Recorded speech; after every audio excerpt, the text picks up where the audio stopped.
चेष्टाएं निहारिए। कर्म के उदय दोनों के जीवन में आ रहे हैं और दोनों कर्म के मध्य में पड़े हुए हैं। अज्ञानी जीव कर्म से कर्म को प्राप्त करता है और ज्ञानी जीव कर्म को कर्म में ही समाप्त कर देता है। प्रिय बंधुओं, अज्ञानी का वही कर्म बंध का साधन बनता है और ज्ञानी का वही कर्म उदय में आके खिर जाता है, निर्जरा हो जाती है। एक काल है, एक स्थान है, जीव दो हैं। आत्मा परिणमन करता है, आत्मा करता है। आत्मा परिणाम करता है, परिणाम उसका कर्म है। आत्मा परिणति रूप है, परिणति उसकी क्रिया है। ये तीनों एक ही आत्मा में हैं। कर्ता भी आत्मा, क्रिया भी आत्मा और कर्म भी आत्मा में, जुदे नहीं है। लेकिन अज्ञानी के तीनों अज्ञान रूप हैं, ज्ञानी के तीनों ज्ञान रूप हैं। या परिणमति स कर्ता, जो परिणमता करता है, जो परिणाम, जो परिणमता वो करता है, परिणमन करने वाला करता, और परिणाम कर्म, परिणति क्रिया। ये तीनों व्यवहार न से जुदे जुदे हैं और निश्चय न से तीनों एक ही आत्मा में है। किंतु अज्ञानी अज्ञान रूप कर रहा है तीनों काम, और ज्ञानी तीनों ज्ञान रूप कर रहा है। देखिए, बहुत सुंदर 4 गाथाएं आज हम आपको एक साथ लेंगे, 224 से 227 तक। बहुत प्यारा चित्रण चल रहा है। उसके पूर्व की एक कलश आया था, वो कलश बहुत सुंदर था, तो उसको थोड़ा ले लेते हैं। कैरितारम सफले नियति किलिबलात् कर्मै विनो योजयेत् कुर्वाणा फललिप्सुरेव हि फलं प्राप्नोति यात् कर्मणा ज्ञानं सस्तति पास्तिरागिरचिनो नो बध्यते कर्मणा कुर्वाणोऽपि हि कर्म तत्फलपरै त्यागैकशीलो मुनि। कर्तारम, कर्ता,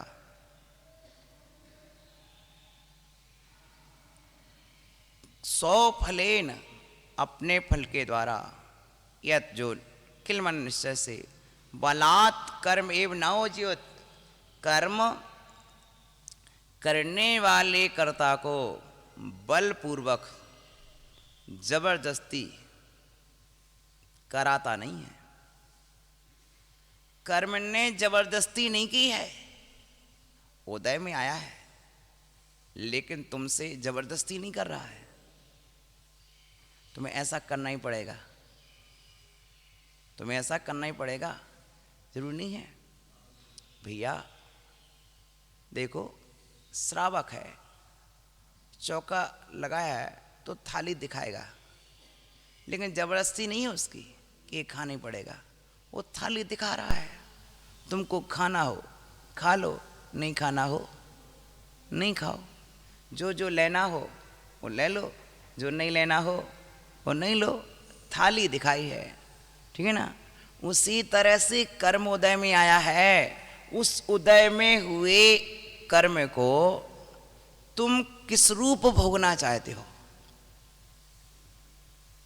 ज्ञान रूप में भी भोग सकते हो और उदय रूप में भी भोग सकते हो।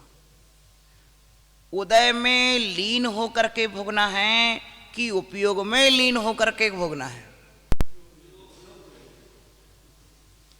उपयोग में लीन होके भोगेगे तो उदय निर्जरा रूप हो जाएगा, और उदय में लीन होकर भोगेगे तो उदय नया बंध के रूप हो जाएगा।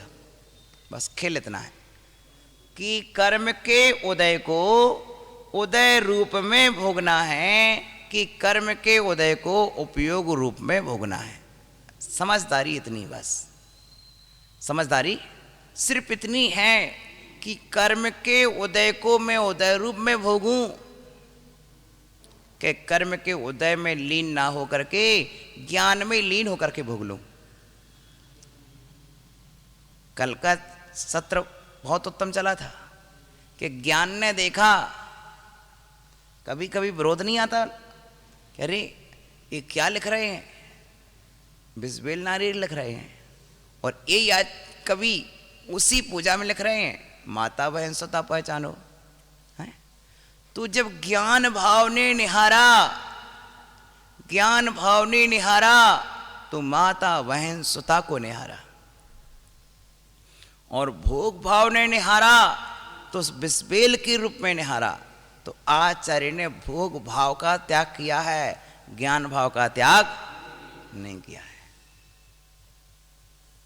जो भोग भाव है वह बिस्बेल के समान है, भोग विष के समान है, ज्ञान नहीं विष के समान। समझ रहे, समझ रहे कि माता बहन सुता पहचानों की दृष्टि ज्ञान दृष्टि है, पहचान दृष्टि है, वहां ज्ञान भाव क्रीड़ा कर रहा है, और जहां बिस्बेल नारी है वहां भोग क्रीड़ा कर रहा है। इसलिए आचार्य ने तज गए, योगीश्वरा क्या तज गए? भोग भाव को तज गए और ज्ञान भाव को भज गए। ज्ञान भाव को भज गए और भोग भाव को तज गए। ज्ञान भाव को भज गए, भोग भाव को तज गए। तो फिर कर्म जबरदस्ती नहीं कर पाया। जब ज्ञान क्रीड़ा करता है तो भोग, फिर कर्म जबरदस्ती नहीं कर पाता है। कुर्बाणा फल लिप्सु, जो फल को चाहने वाले हैं वे ही फल को पाते हैं। जो फल को नहीं चाहे वो फल को नहीं पाए। आचार्य कहते हैं इसलिए ज्ञान रूप हुआ तथा जिसकी राग की रचना कर्म में दूर हो गई है, अर्थात कर्म के उदय में हमें अपना नया राग नहीं मिलाना,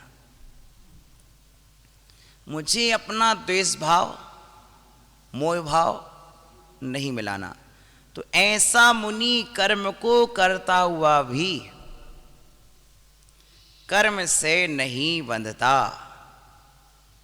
क्यों? अपने ज्ञान भाव में टिका हुआ है, राग द्वेष मोह में टिका ही नहीं है। तो जब संसार के कर्म तो उससे होंगे ही नहीं, और जो पुराना उदय में आया है वो उसकी ये ताकत नहीं कि नया बांध के जा सके। हैं? क्यों? ये अपने स्वरूप में ध्यानस्थ है, ज्ञान ध्यान स्वाध्याय में लीन है। तो पुराने कर्म की ताकत क्या है कि वो तुम्हें नया बंद करा सके। कल हम चर्चा कर रहे थे कि जीवन में दो चीजें देखना चाहिए। हमें परेशानी से नहीं डरना चाहिए, हमें पाप से डरना चाहिए। हम वहाँ से ना भागें जहाँ हमें परेशानी है, हम वहाँ से भागें जहाँ हमें पाप होता हो। परेशानी तो जीवन में सर्वत्र मिलेगी, और परेशानी से दूर भागना कोई बड़ी बात नहीं है। पाप से भागो, परेशानी से नहीं बचो, पाप से बचो। परेशानी यानी कष्ट या पीड़ा जो है वह तो पारसनाथ के जीवन में भी आई, वह तो महावीर के जीवन में भी आई। वो परेशानी से नहीं भागे, उन्होंने पाप को छोड़ा है, परेशानी को नहीं छोड़ा है। समझ रहे ना? देखो, कष्ट उदय में आना है तो मुनि अवस्था में भी आएगा, कष्ट उदय में आना है तो श्रावक अवस्था में भी आएगा। तो हमने आपको कष्ट नहीं छुड़ाया है, हमने आपको पापों से छुड़ाया है। आप मेरे पास कष्ट छोड़ के नहीं आए हैं, आप मेरे पास पाप छोड़ के आए हैं। तो मात्र पाप का बंध ना हो तो भविष्य में कष्ट नहीं आएगा, क्योंकि पुराना जो सत्ता में पाप है वो तो साथ में लेके आए हो। भले ही तुमने बाहर का 24 प्रकार का परिग्रह छोड़ दिया, माना कि तुम हमारे संग में आके मुनि बने हो और तुमने 24 प्रकार का परिग्रह भी छोड़ दिया, लेकिन जो 8 प्रकार का परिग्रह है वो छोड़ा क्या? ज्ञानावरणीय, दर्शनावरणीय, मोहिनीय, आयु, नाम, गोत्र और अंतराय, ये 8 प्रकार का परिग्रह है। परिग्रहो 8 विहो, परिग्रहो 8 विहो, नानावर्णीयम, दंसनावर्णीयम, बेणीयम, मोहिनीयम, आउगम, नामम, गोदम, अंतरायम चेदी। ये प्रतिक्रमण शास्त्र में लिखा है कि परिग्रह 8 प्रकार का है। तो आप जो घर से आए हो वो आप भले 24 प्रकार का परिग्रह छोड़ के आए, 5 पाप छोड़ के आए हो, लेकिन आप 8 कर्म छोड़ के नहीं आए हो। तो 8 कर्म तो आपके साथ साथ लगे हैं, तो भी 8 कर्म तो आपको दुख देंगे।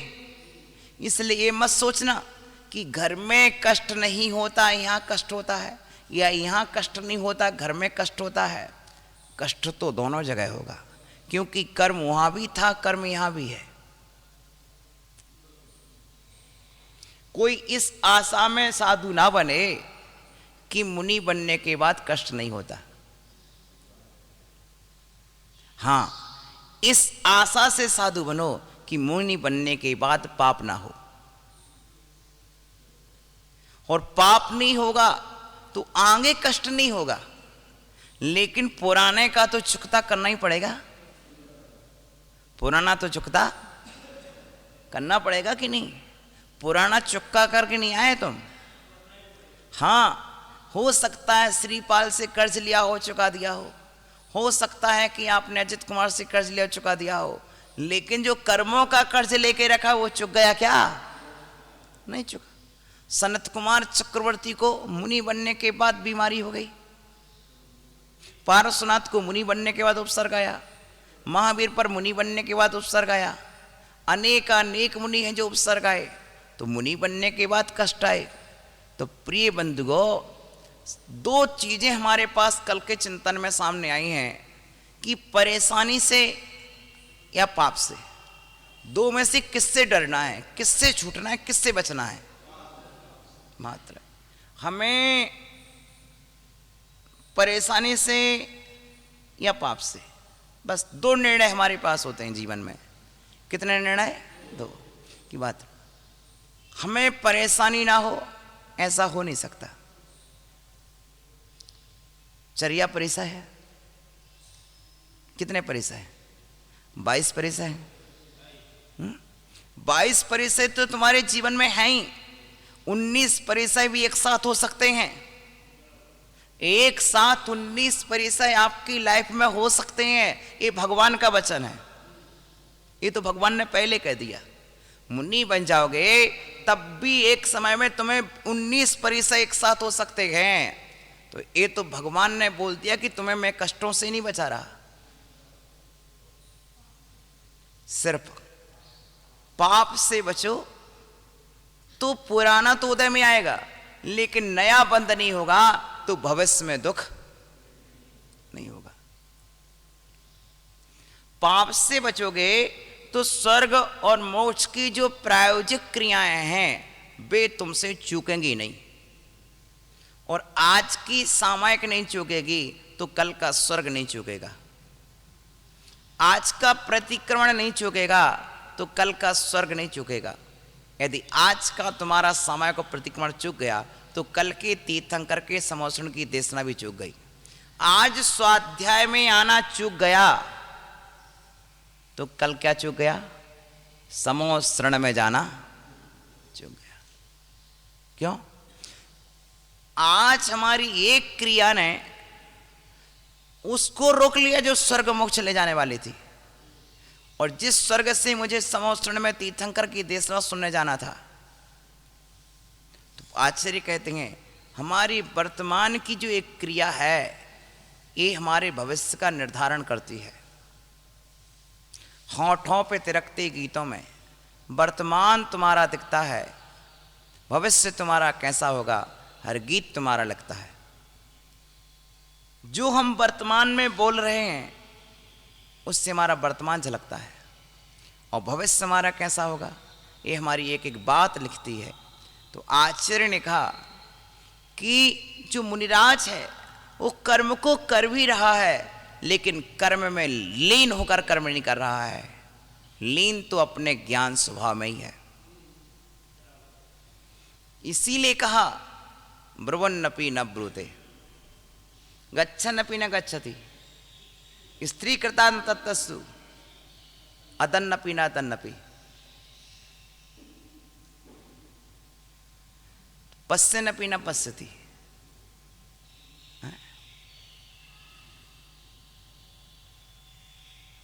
बोलता हुआ भी नहीं बोलता, चलता भी नहीं चलता, देखता हुआ नहीं देखता, जो निज में टिक गया। आओ, ऐसे फल का परित्याग ही जिसका स्वभाव है। मुझे कर्म का फल नहीं चाहिए। जब फल नहीं चाहिए तो फिर बोलो, हाँ? फल नहीं चाहिए तो फिर क्या है? कभी कभी प्रतियोगिता होती है, और प्रतियोगिता में भी कुछ व्यक्ति सुनाने वाले होते हैं, कुछ व्यक्ति प्रतियोगिता के बाहर भी सुनाने वाले होते हैं। क्यों? तुम्हारी उम्र अधिक है, आपको हम प्रतियोगिता में नहीं ले सकते। महाराज श्री, हम प्रतियोगिता के अलावा भी सुना सकते हैं क्या? सुना सकते, आपको पुरस्कार नहीं मिलेगा। जी महाराज, जिस तरह से उस समय तुम्हें पुरस्कार की अभिलाषा नहीं है, लेकिन आप उसको सुना रहे हो, समझ रहे, उसी तरह से ज्ञानी कर्म की अभिलाषा ना रख करके कर्म कर रहा है कि उससे मुझे नया कोई लाभांश हो जाए, ये अपेक्षा नहीं है। मात्र मैं तो इसलिए सुना रहा हूं कि मेरा शुद्ध है या अशुद्ध है।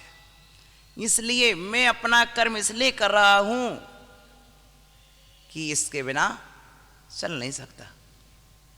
इसलिए मैं भोजन कर रहा हूं, इसलिए मैं पानी पी रहा हूं, मैं इसलिए सो रहा हूं, लेकिन वह मेरे भीतर का भाव नहीं है, भाव नहीं है, लेकिन ये मेरी मजबूरी है। उसी कर्म को राग के साथ भोगना और उसी कर्म को ज्ञान के साथ भोगना, दोनों में भिन्नता है। आओ, 3 गाथाओं का उच्चारण करेंगे अपन। पूरी सोच है कोई भी है, पूरी सोच है को भी यह, वित्ति निमित्तम तु सेवये रायम, तो सो विदेति राया, विविहे भोये सोह पाए। एमेव जीवि पुरुषो कम्मरयं सेवते स्वनिमित्तम्, तो सो विदेहि कम्मो विविहे भोये सोह पाए। जय पण सोची पुरुषो वित्ति निमित्तम न सेवदे रायम, तो सोना दे राया विविहे भोए सो पाए एमेव सम्मदिट्ठी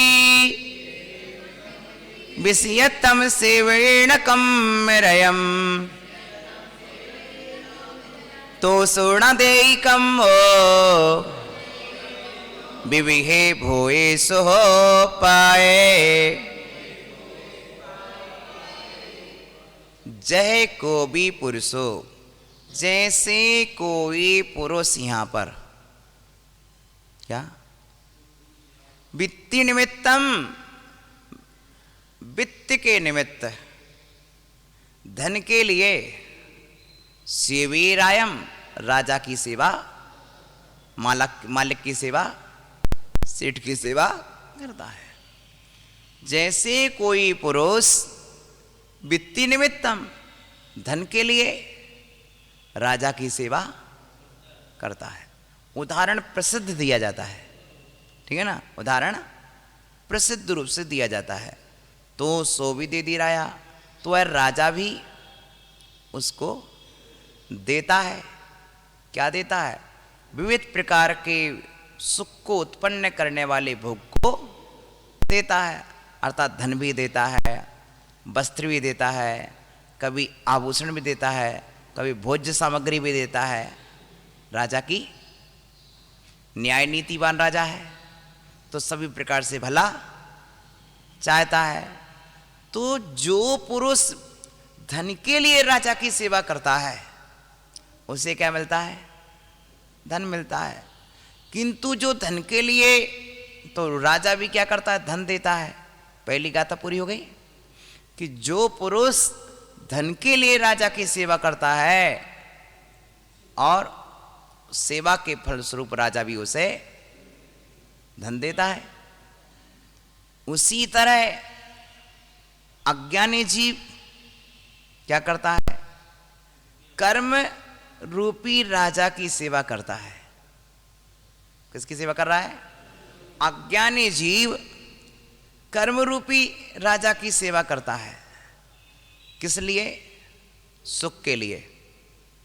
आज अच्छा करेंगे तो कल सुख मिलेगा, आज अच्छा करेंगे तो कल सुख मिलेगा, ये चाहे करके सेवा कर रहा है। भैया तपस्वी क्यों बन गए? बोले बैकुंठ जाएंगे। साधु क्यों बन गए? बैकुंठ जाएंगे। वहां क्या होगा? वहां तो सब सुख ही सुख है। माने ऐसे ऐसे मुझे तो रास्ते चलते कई सन्यासी मिलते हैं और पूछते भाई ऐसा क्यों? बोले बस इस बार तो कोई अनुकूलता नहीं बनी, परिवार की नहीं बनी या जो भी नहीं बनी, लेकिन तपस्या कर रहा हूं, अगले बार तो सब अनुकूल रहेगा। यानी अन्य मत में तो स्वर्ग के सुख की कामना से ही साधना होती है, लेकिन ये तो जैन दर्शन ही है जहां पर स्वर्ग का भी तिरस्कार कर दिया गया है। किसका? मुझे स्वर्ग भी नहीं चाहिए, नहीं चाहिए स्वर्ग। महाराज साधना कर रहे हो, स्वर्ग नहीं चाहिए? हाँ भैया साधना कर रहा हूं, स्वर्ग नहीं चाहिए। स्वर्ग को तो मैं अपने से छोटा मानता हूं। स्वर्ग तो मेरा वर्तमान से छोटा है। वर्तमान हमारा ऊंचा है, स्वर्ग हमसे नीचा है। जिससे स्वर्ग ऊंचा लगता हो वो स्वर्ग को चाहे, लेकिन ये स्वर्ग भी जिसे नीचा लगता हो वो स्वर्ग को चाहेगा क्या? बोलो, वह नहीं चाहता स्वर्ग को। तो देखिए जो अज्ञानी है वो कर्म रूपी राजा की सेवा करता है, सो कर्म भी क्या करता है? कभी नारायण बना देता है। अरे कर्म क्या बना देता है? जो तूने चाहा सो, जो भाया सो पाया है। समझ रहे? तुम जो मांगोगे मिल जाएगा, क्योंकि जब तुमने सेवा की है कर्म की तो मुझे कर्म मिलेगा। राग द्वेष मोह भाव को लेकर के पहली लक्ष्य अच्छे अच्छे दानवीर के पहले लक्ष्य बन जाते हैं। और मदारी अच्छे गीत गाते हैं, इतना दोगे इतना मिलेगा, है? इतना दोगे इतना मिलेगा। वो सिद्धांतवादी नहीं है, वो अध्यात्मवादी नहीं है, वस्तुतः बड़ा वैचित्र है। वो वैचित्र जीवन है। आचर्य करते जहां सिद्धांत भी एक तरफ रख दिए जाते हैं, जहां अध्यात्म भी एक तरफ रख दिया जाता है, मात्र सामने वाले को प्रसन्न करने के लिए वाणी बोली जाती है। वो वाणी आगम की नहीं होती है, वो चाटुकारिता की कहलाती है। प्रिय बंधुओं, तो आचार्य कहते हैं कि वो कर्म भी देता है। तो कर्म क्या देगा? सुखाभास के साधन दे देगा कि सुख देगा? सुखाभास के साधन जुटा देगा कर्म। है पुण्य कर्म का उदय आया, माल भी मिल जाएगा, गाड़ी मिल जाएगी, बंगला मिल जाएगा, सारे सुख के साधन मिल जाएंगे। लेकिन प्रेजेंट में तो पाप ही चलेगा ना, बोलो। तो आचार्य कहते हैं सम्यक दृष्टि जीव क्या करता है? सुनाओ, निष्कांक्षितं का लक्षण क्या है? कर्म पर बस ऐसांते दुःखैरन्त ऋतोदये पाप बीजे सुखे नास्ता। पाप बीजे सुखे अनास्था।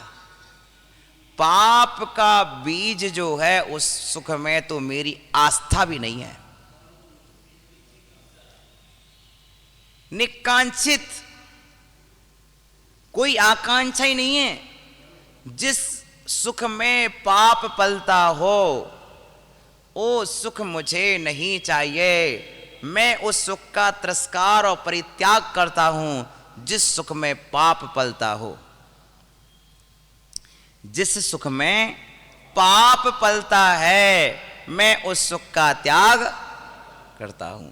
मेरे सुख का त्याग नहीं है, मेरे दुख का त्याग नहीं है, मेरे दुख का त्याग नहीं है, मेरे सुख का त्याग नहीं है। जिस सुख में पाप पलता है उस सुख का मेरा त्याग, और जिस दुख में धर्म पलता है उस दुख को स्वीकार। वह दुख भी मुझे स्वीकार है जिस दुख में धर्म पल जाए, और वह सुख भी मुझे तिरस्कार है जिस सुख में पाप पले। अब बताओ, सुख अच्छा कि दुख अच्छा? बताओ, सुख अच्छा कि दुख अच्छा? जिस सुख में पाप हो वो सुख बुरा, और जिस दुख में धर्म हो वो दुख अच्छा। दुख भी भला है, सुख भी बुरा है।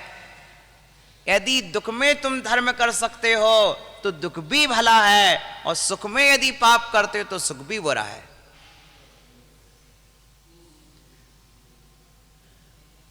पाप में लगा करके सुख दिलाने वाले की अपेक्षा धर्म में लगा करके दुख देने वाले भले हैं। मैं उनको भला मानता हूं जिनने मुझे धर्म में लगा करके दुख दिया, अर्थात जिनके दुख के कारण में धर्म पर आया, और मैं उन्हें बुरा मानता हूं जिनके कारण मुझे सुख तो मिला लेकिन धर्म छूटा। ये है चिंतन की गहराइयां। अब हम सोचेंगे जगत में हमें भला कौन लग रहा है? हमें तो भला वही लगता है जो हमें सुख देता है, चाहे पाप में लगा के दे। बोलो, अरे कैसे न? सत्य तो यही है, जगत का सत्य ही है। पांचों पापों में लगा के भी सुख दे तो वो अच्छा लगता, और यदि जरा सा कष्ट दे तो वो हमको, जबकि आचार्य कहते हैं हित को चाहने वाला सुख और दुख की परवाह नहीं करता है, वह पाप से बचता है। और धर्म को करता है। वो सिर्फ इतना देखता है कि मेरे जीवन में पाप नहीं होना चाहिए, तो मुझे में कोई भी जीव में दुख देने की क्षमता नहीं है, और मेरे जीवन में यदि पाप है तो जगत का कोई जीव मुझे सुख दे नहीं सकता। भगवान सुख नहीं दे पाते तो इंसान क्या देगा? बोलो, भगवान सुख नहीं दे पाता तो इंसान क्या देगा?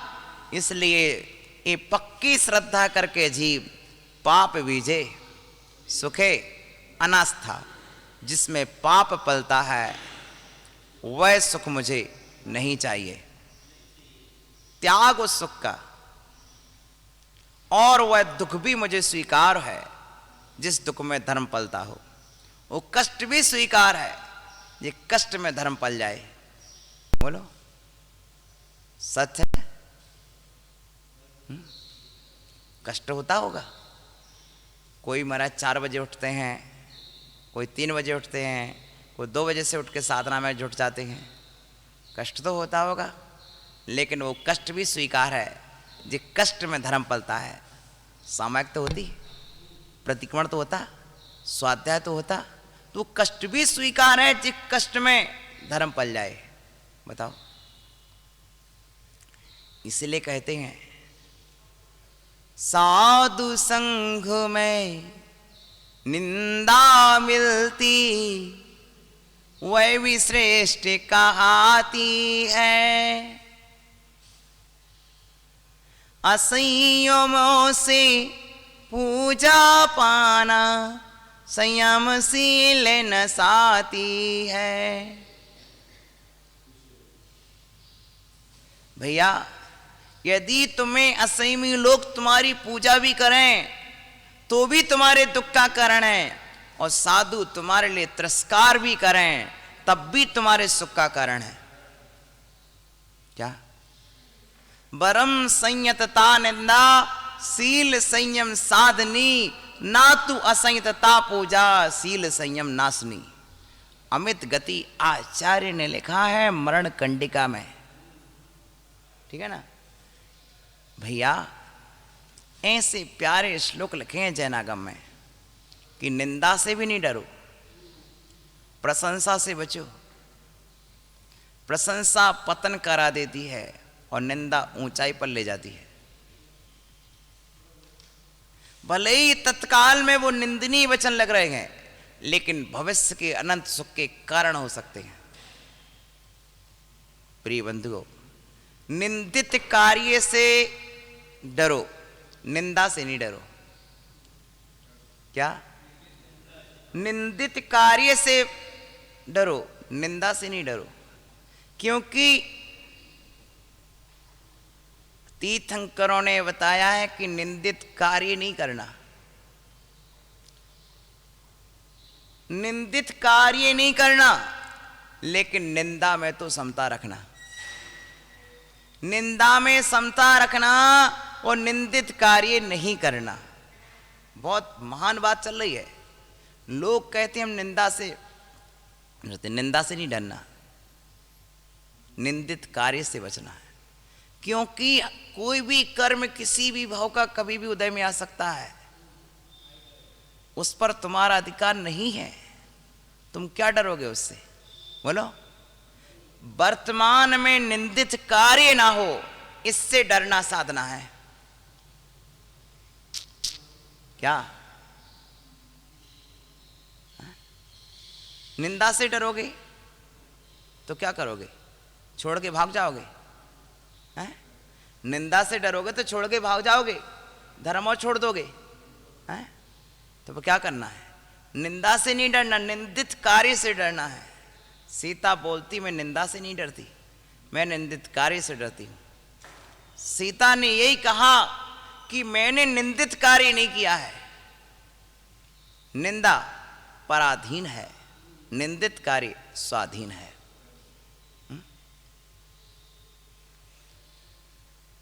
अग्नि जल बन गई, निंदा तो जगत में थी, लेकिन निंदित कार्य जीवन में नहीं था। निंदा जगत में हो चिंता मत करना, निंदित कार्य जीवन में ना हो इसका सदा चिंतन करना। निंदा जगत में हो इसकी चिंता मत करो, निंदित कार्य जीवन में ना हो इसका ही चिंतन करो। प्रिय बंधुओं, श्रीपाल की क्या निंदा नहीं हुई? बोलो, भांडपुत्र कहा गया, लेकिन श्रीपाल ने निंदित कार्य नहीं किया। सुभट होने के बाद भी, कोटिवट होने के बाद भी उनको कष्ट में नहीं डाला। नहीं, निंदित कार्य मैं नहीं करूंगा। ये निंदा के क्षणों में भी निंदनीय कार्य नहीं किया। महापुरुष अपने योग से चलायमान नहीं होते हैं। तो क्या होता है कि देखो, ज्ञानी क्या करता है, जय पुरुषो चेई पुरुषो। आचार्य कहते हैं अगले प्रकरण में, तो ये बात तो हम समझ गए कि कर्म के उदय में भी ज्ञानी कर्मरूप ढलता नहीं है। कर्मरूप, आप जब गाड़ी चलाते हैं और उतार में गाड़ी होती है तो आपकी गाड़ी उतार के अनुसार नहीं चलती है, अपने ब्रेक के साथ चलती है और सावधानी से चलाते हैं। बोलो बोलो।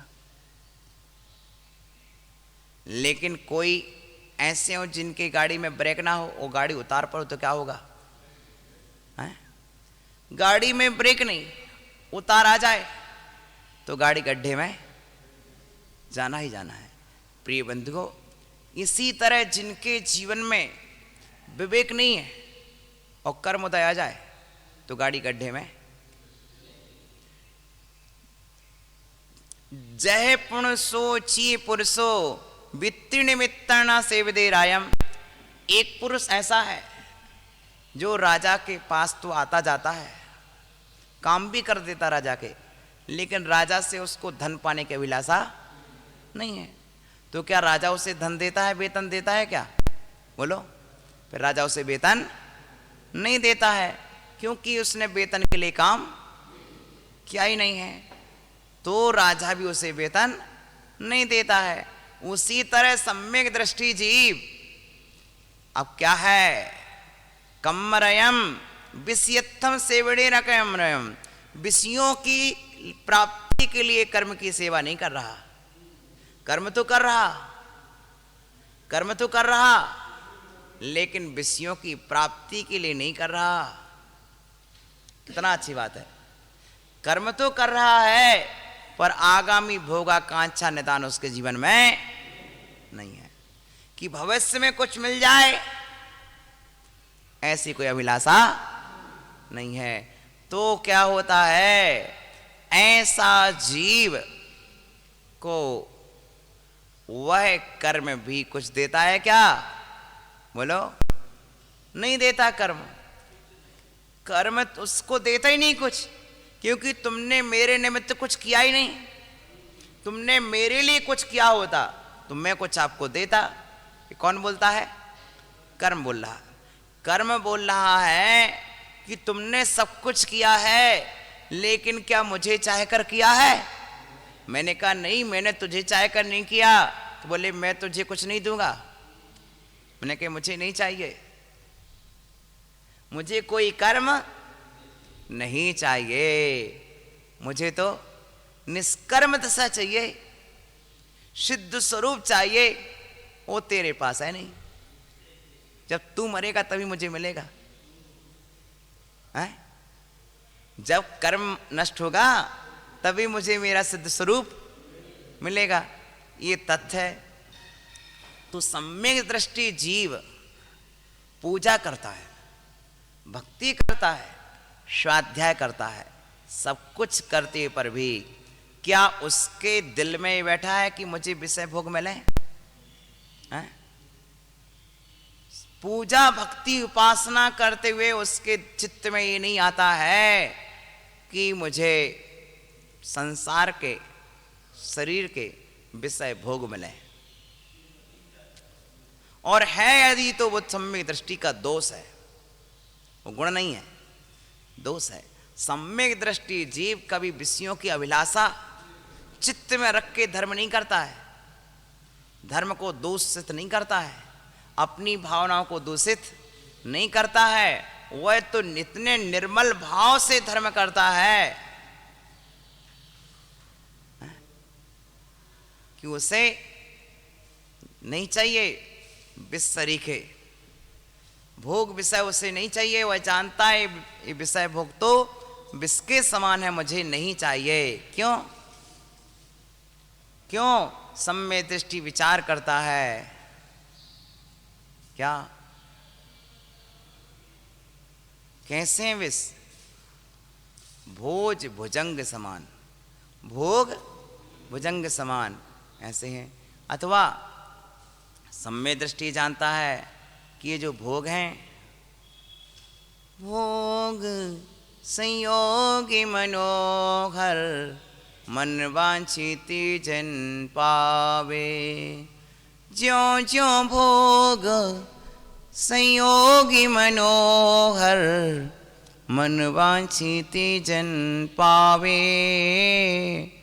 तृष्णा नागिन त्यों त्यों डंके, तृष्णा नागिन त्यों त्यों डंके, लहर जहर की आवे। ज्यों ज्यों भोग संयोगी मनोहर मन वांछिति जन पावे। जैसे जैसे मैं भोग मनोहर पाऊंगा, वैसे वैसे तृष्णा की नागिन मुझे डसेगी। इसलिए मुझे कोई भी मन वांछित सुख नहीं चाहिए। अब पूछा जाता है क्या बना दें? उत्तर मिल जाता है जो आपकी इच्छा हो। मेरी इच्छा नहीं है, मैं इच्छा का दास नहीं हूं। मुझे विश्वास है मेरे पुण्य में होगा वो मिलना है, कहने से मिलना नहीं है। कदाचित श्रीपाल ने बोल भी दिया तो वह बोलते हैं आज तो ये चीज है ही नहीं। श्रीपाल बोल देना आज कि हमको ठडूला बना दो। अब वो कहेंगे यार उड़द की दाल पिसी नहीं है। अब बोलने का क्या मतलब निकला है? जो तेरे पुण्य में है वो बिना बोले ही मिलना है, और जो पुण्य में नहीं है वो बोल करके भी नहीं मिलना है। सम्यक दृष्टि ऐसा विश्वास करके बोलता ही नहीं है, बोलता ही नहीं है। मैं क्यों बोलूं? और पुण्य में होगा तो दूर से दूर तर वस्तु भी चरणों में आ जाएगी, और पुण्य में नहीं होगा तो हाथ की वस्तु भी हाथ से गिर जाएगी। सम्यक दृष्टि विषयों के लिए अभिलाषा रख करके कोई सेवा नहीं करता है, शुभ कर्म करता है, दान करता, पूजा करता, उपासना करता, लेकिन आगामी भोगों की कोई लालसा उसके चित्त में नहीं होती। ये अभिलाषा को तो वो दोष मानता है। ये मेरे दान का भूषण नहीं, मेरे दान का दूषण है। यदि क्योंकि दाता के गुण भी होते हैं तो दाता के दोष भी होते हैं। आगामी भोगों की अभिलाषा रख करके दान देना दोष है। इसलिए मेरे अंदर कोई अभिलाषा नहीं है, कर रहा हूं कर्तव्य मान के कर रहा हूं। कोई आकांक्षा, कोई अभिलाषा मेरे जीवन में नहीं है। धर्मी सो गोवत्स प्रीति, धर्मात्मा से कैसा प्रेम? जैसे गाय का प्रेम बछड़ा से। बछड़ा भविष्य में गाय को क्या देगा? भविष्य में बछड़ा कोई नहीं देगा। गाय वात्सल्य दे दे, लेकिन बछड़ा भविष्य में कुछ भी। और गाय के अंदर अभिलाषा ही नहीं कि बछड़े से भविष्य में मुझे कुछ मिले। यहां एक मां की अभिलाषा हो सकती कि बेटा मुझे पाले पोसे, लेकिन गाय की अभिलाषा उसी तरह से एक धर्मात्मा सच्चा वह है जिसके अंदर धर्म करते हुए भविष्य कोई अभिलाषा नहीं है कि धर्म से मुझे मिल जाए। कुछ नहीं चाहिए, कुछ नहीं चाहिए मुझे। मैं आकांक्षा से परे हूं, जानता हूं जब चाहने से मोक्ष भी नहीं मिलता है तो मैं क्या चाहूं।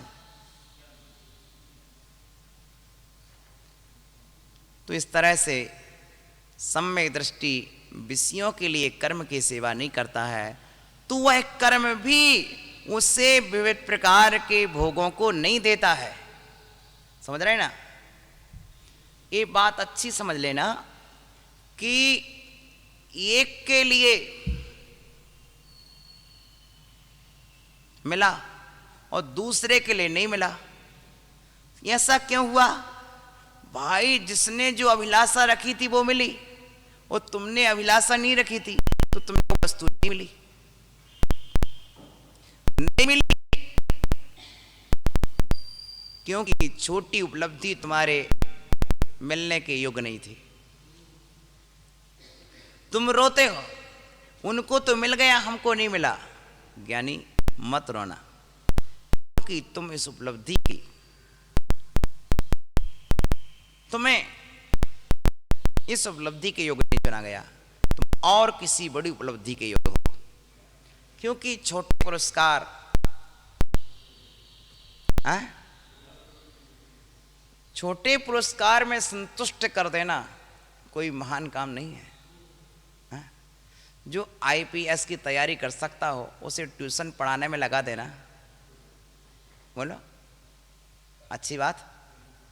तात्पर्य है कि बड़ी उपलब्धियां तुम्हें हासिल हो सकती हैं, तुम्हें मोक्ष का अनंत सुख मिल सकता है, तो क्षणभंगुर सुख में क्यों अभिलाषा रखते हो? ये तत्वाचार्य महाराज यहां दर्शा रहे हैं कि हे जीवराज, तू इस तत्व को भली भांति समझ ले कि तेजले जो उपलब्धि होना है वो अनंत सुख की उपलब्धि होना है। जिसे आगामी जीवन के 50 साल अच्छे जीना है, सम्मान के जीना है, तो 5 साल तो मेहनत, बोलो चाहिए कि नहीं चाहिए? बोलो बोलो चाहिए कि नहीं चाहिए? अब आईपीएस की तैयारी करना है तो लगता है 5 साल, लेकिन 5 साल के बाद वो सुख भी उसी रूप में मिलता है। उसी तरह तुम्हें जब अनंत काल के लिए भगवान बनना है तो साधना के कष्ट भी सहने पड़ेंगे। और घबरा गए, इतनी पढ़ाई हमसे नहीं होती है, तो बैठो घर पे, बोलो बैठो घर, सबकी सुनो। प्रिय बंधुओं, बड़ी उपलब्धियां, आचार्य कहते सम्यक दृष्टि आकर्षण के टापुओं पर नहीं ठहरता है। सम्यक दृष्टि लुभावने पर लोभित नहीं होता है। प्रलोभन के टापू उसे रोक नहीं पाते हैं, क्योंकि उसका पहले ही लक्ष्य है कि मुझे मोक्ष पाना है। और उसके बीच में जितने आकर्षण मिलेंगे वो मेरे टापू होंगे, और टापुओं पर ठहरना मेरा काम नहीं है। जब समुद्र में अपन चलते हैं तो बीच में कितने टापू मिलते हैं, लेकिन जहाज क्या टापू पर रुकता है? नहीं रुकता है। जानता है ये टापू मेरे रुकने के लिए नहीं है, सिर्फ टापू का ज्ञान रखता है कि टापू मिलना चाहिए मुझे, टापू मुझे मिलना चाहिए, लेकिन टापू पर ठहरना नहीं है। टापू को देखने से पता पड़ता है कि हमारा जहाज सही दिशा में चल रहा है।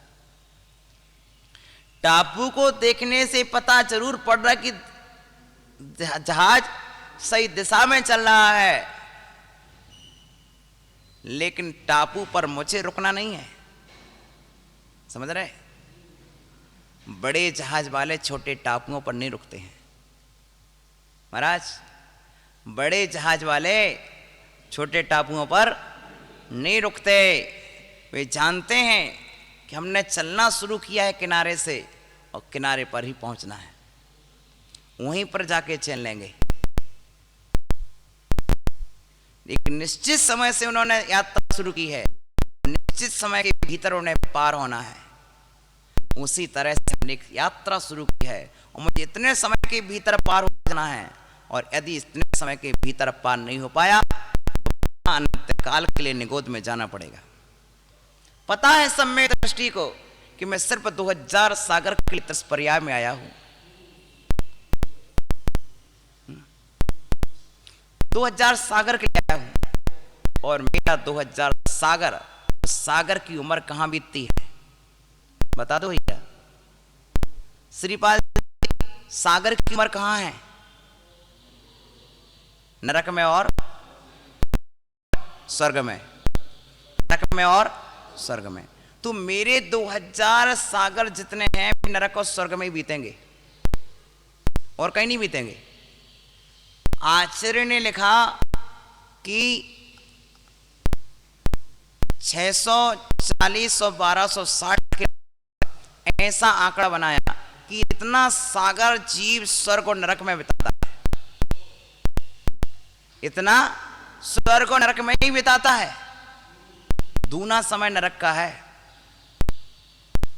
दूना समय लगभग नरक का है। अब फिर ये मनुष्य पर्याय का समय कितना है? कितना होगा भाई? अब हमारे यहां सेठ जी बैठे हैं, इनका कपड़े का व्यापार है। सेठ जी, आपका कपड़े का व्यापार है ना? इनके यहां पर 1000 मीटर कपड़ा आया, और उन्होंने सुबह से शाम तक, त्योहार का दिन था, किसी को 5 मीटर, 2 मीटर, 1 मीटर देते देते कितना कपड़ा बिक गया? बचा ही नहीं, पूरा बिक गया। 1000 मीटर पूरा बिक गया, 1000 मीटर पूरा बिक गया, समझ रहे ना? और अच्छी कमाई भी हो गई। अब बताइए, उनकी दुकान पर कपड़ा नहीं बचा? बताओ सेठ जी, पूरा बिक गया 1000 मीटर। 1000 मीटर कपड़ा खरीद के लाए थे और 1000 मीटर बिक गया, फिर बचा कि नहीं बचा? हाँ? बचा, बचा, बचा। शाम को कपड़ा बेचने के बाद दुकान बंद करने के पहले झाड़ू क्यों लगा रहे थे? झाड़ू क्यों लगा रहे थे आप? हैं? अरे अभी कह रहे थे नहीं बचा। 1000 मीटर लाए थे, 1000 मीटर बेच दिया, और फिर नहीं बचा तो झाड़ू क्यों लगा रहे थे? बोलो। और जब झाड़ू लगाया तो उसमें कुछ निकला कि नहीं निकला? हैं? कितने धागे निकले? कितने धागे निकले? कुछ ना कुछ कटिंग में कुछ ना कुछ हिस्सा बाहर आया कि नहीं आया? जो हिस्सा बाहर बचा रहा, समझ रहे ना, वो हिस्सा, उसी तरह वो हिस्सा भी किसी को प्रिय है। अब तुम्हें तो धागे लग रहे, लेकिन जब तुमने वो कचरा बाहर डाला तो भरने वाला आया, वो ले गया, समझ रहे ना? उसी तरह से हमने 1260 या 640 नरक और स्वर्ग में बता दिए, फिर भी कुछ बचा? हाँ, उन सागरों में कभी कम पाई, कभी ऐसा हुआ, तो उसमें कुछ जो शेष बचा रहा, वह क्या हुआ? वह क्या हुआ? वह क्या हुआ? अब हम एक उदाहरण दे देते हैं। मान के चलिए आपके शक्कर की दुकान है और आपने 100 बोरा शक्कर मंगाई, ठीक है ना? और 100 बोरा शक्कर में एक एक बोरा 100 ग्राहकों को दे दी। आपके गोदाम में कितनी शक्कर बची? कुछ बची कि नहीं बची? बोलो।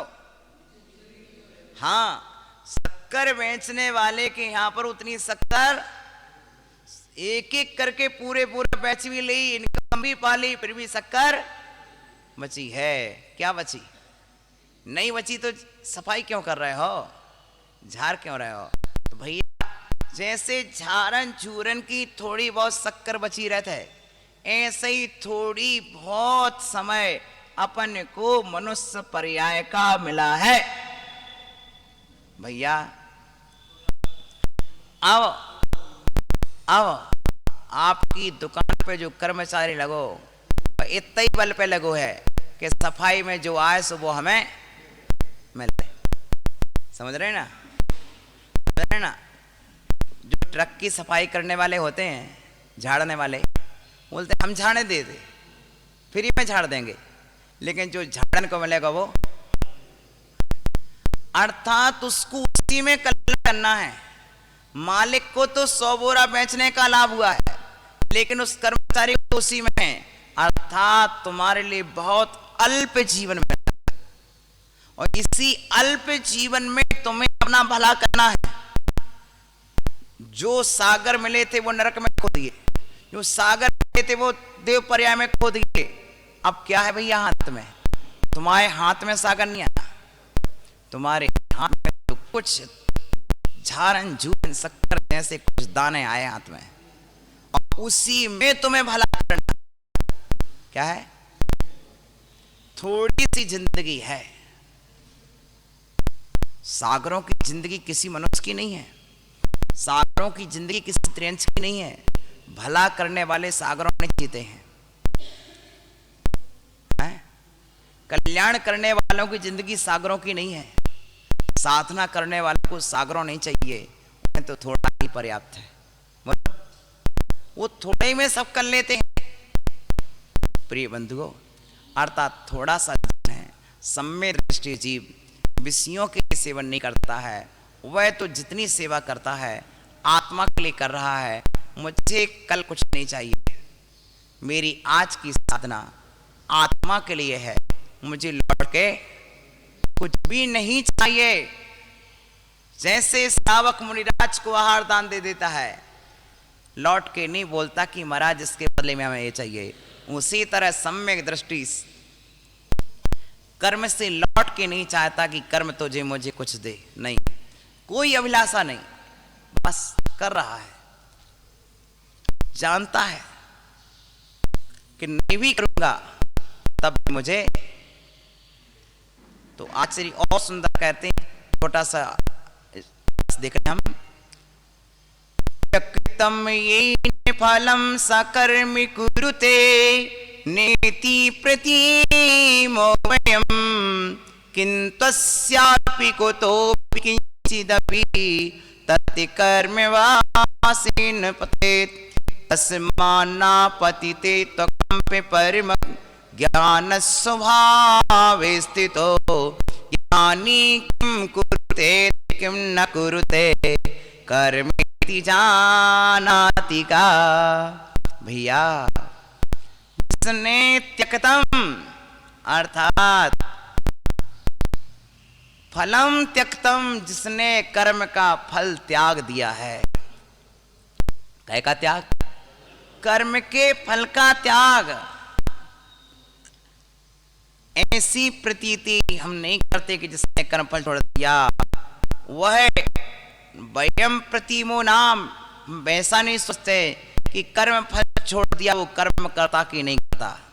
कर्म का फल तो त्याग कर दिया, लेकिन कर्म करता है या नहीं करता, मैं विचार ही नहीं कर पा रहा हूं, क्योंकि सामने आता है तो कर भी लेता है, करने को जाता नहीं है, करने को जाता नहीं, और सामने आ जाता तो कर भी लेता है। अर्थात राग की आसक्ति नहीं है, इसलिए उसमें कूदता नहीं है, लीन नहीं होता, सहज भाव से कार्य कर लेता है। किंतु अपितोपि किंचिदपि कर्मावसेन, कर्म की वजह से यदि उस स्थिति में आ गया है तो क्या करता है? अपने परम अकंप ज्ञान स्वभाव में ठहरा हुआ, अकंप ज्ञान स्वभाव में ठहरा हुआ ज्ञानी किम कुरुते, कर्म, ज्ञानी क्या कर्म करता है या नहीं करता, मैं नहीं जानता, मैं नहीं जानता कि वो करता कि नहीं करता, क्योंकि वह तो अपने आप में ये नहीं रहता है। मुझे बाहर में दिखता कुछ है और भीतर में चलता कुछ और है। मुझे बाहर में दिख रहा है कि बिहार कर रहे हैं और भीतर में तो और अपने स्वरूप में लीन है। बाहर में दिखता कि आहार कर रहे हैं, भीतर में कुछ और है। ना जाने तुम घर में बैठे क्या कर रहे हो सकता है तुम्हें तो अपने घर ही से भगवान देखा और जाप कर रहे हो। मैं क्या बताऊं तुम तुम्हारी स्थिति, बोलो। तुमको तो घर ही से भगवान दिख रहे, हो सकता है घर में घुसे घुसे भगवान की जाप कर रहे हो। बोलो मैं क्या बता दूं तुम्हारा भविष्य, तुम्हारे विषय में हम कुछ नहीं कह सकते, क्योंकि तुम ज्ञानी जी हो सकता है घर में रह के भी तुम जाप कर ले हो सकता है बिस्तर पर लेटे लेटे भी तुम नमोकार कर, तुम्हारा क्या भरोसा, तुम्हारे विषय में हम क्या बता दें, क्योंकि तुम्हारी चर्या बिल्कुल भिन्न हो गई है। तुम अपने स्वरूप में जाग गए हो, इसलिए हो सकता है जेल में बैठे बैठे भक्तांबर की रचना कर लो। बोलो वो तो जेल में, देखने वालों को दिख रहा कि जेल में है, लेकिन भीतर तो भगवान की आराधना में लीन है। बोलो मान तुम क्या चाहते, यही हुआ ना। इस तरह के है ज्ञानी की चर्या देखने में कुछ, अभिप्राय में कुछ, इसलिए देखने की क्रिया अलग होती है, अभिप्राय की क्रिया अलग होती है। कर्म बंध अभिप्राय से होता है, देखने से नहीं होता। तो फिर ये क्या हो रहा, एक श्लोक मात्र अंतिम। सम्यक् दृष्ट्या एव साहसमिदं कर्तुं क्षमान्ते परं यदि वज्रेऽपि पतत्यमी भयचलात् त्रैलोक्यमुक्ता ध्वनि सर्वमेव निसर्गे निर्भयतया संकटं विहाय स्वयं जानन्ता स्वमवद्बोधि वपुषं बोधाच्युवन्ते नहि। क्या सम्यक दृष्टि एव साहस, ऐसा साहस सिर्फ सम्यक दृष्टि में ही हो सकता है और किसी में। ओहो सामने हाथी है और फिर भी टोडरमल जी कहते हैं हाथी तुम एक कारण कष्ट क्यों भोगता है। सम्यक दृष्टिया एव साहसमिदं तुम क्षमते परम, जो वज्र का पात होने पर भी तीन लोक में सब विचलित हो गए हैं, लेकिन फिर भी सम्यक दृष्टि अपनी साधना में लीन है। सब छितर वितर हो गए और देशभूषण कुलभूषण वही पर्वत पर खड़े हैं। पर्वत पर से गांव में आवाजें जा रही, गांव के लोग गांव के भाग जा रहे, गांव सूना पड़ा। राम लक्ष्मण आए तो देखा क्या गांव सूना क्यों। एक वृद्ध ने बताया पर्वत पर से आवाजें आती हैं, सो गांव के लोग डर के भाग गए। ओहो ओहो। और राम ने देखा कि पर्वत पर तो देशभूषण कुलभूषण मुनिराज साधना कर रहे हैं और अग्नि प्रभदेव तो उत्सर्ग कर रहा है। जिस उत्सर्ग की आवाजों को सुनकर के गांव के लोग भाग गए, उस उत्सर्ग में मुनिराज अड़ग रहे। बोले ये है सम्यक दृष्टिया एक साहसदम, ये सम्यक दृष्टि का ही साहस होगा। जब तुम 3 दिन पहले में सर्प डाल आए थे तो तुमने आज क्यों बताया? अरे बताने की बात थी, वो तो भाग गए होंगे। रानी चेतना बोली वो जैन मुनि हैं, वो भागे नहीं होंगे, वो अपने स्थान पर अड़िग होंगे, उपसर्ग सहेंगे, लेकिन ये नहीं। चलो आज दिखे। गए रानी चेलना, दिखाया श्रेणी को, देखो तुम 3 दिन पहले इस सर्प डाल के गए थे, आज भी पड़ा है। और जितना कष्ट सर्प से नहीं हुआ उससे ज्यादा कष्ट चींटियों से हो रहा है, लेकिन फिर भी अपने स्वरूप में लीन है। बोलो स्वरूप में लीन हैं। और रानी चिल्ला ने शक्कर के दाने डाल करके चींटियों को हटा लिया। मुनिराज की आंख खुली। क्या मुनिराज जानते थे नहीं थे राजा सणिक को नहीं पहचानेंगे क्या? पहचानते थे, लेकिन आशीर्वाद, उपसर्ग करने वाले को भी आशीर्वाद, उपसर्ग हरने वाले को भी आशीर्वाद, करने वाले को भी आशीर्वाद और उपसर्ग हरने वाले को भी आशीर्वाद। ये है क्यों? निसर्ग निर्भय, भीतर से निसर्ग निर्भय होता है साधु, निसर्ग निर्भय होता सम्यक दृष्टि, संकाम विहाय, किसी तरह की कोई शंका नहीं है। क्या होगा? मेरा आत्मा किसी कोलू में पेलने से पिल नहीं जाता है, मेरा आत्मा तो अतर हमारा विनाशी है, मेरा किया हुआ धर्म मेरे साथ में जाएगा, फिर मुझे क्या करना? मेरी कमाई तो कोई छीन नहीं पाएगा, मेरी कमाई तो मेरे साथ में जाएगी कि नहीं जाएगी? हैं? अरे आपकी कमाई नहीं जाएगी, लेकिन जो धर्म की कमाई है वो जाएगी, धन की कमाई नहीं, धर्म की कमाई साथ में जाएगी। जानता ऐसा जान करके स्वयं अबद्ध, मैं किसी के द्वारा बद्ध को प्राप्त होने वाला नहीं हूं, क्योंकि मैं तो ज्ञान शरीरी हूं। कैसा हूं? ज्ञान शरीरी हूं, इसलिए कभी ज्ञान से हटने वाला नहीं हूं। ऐसा जान करके वह इस तरह से हे बुद्धि से कार्य करता है और पाते बुद्धि से विषयों की ओर नहीं दौड़ता है।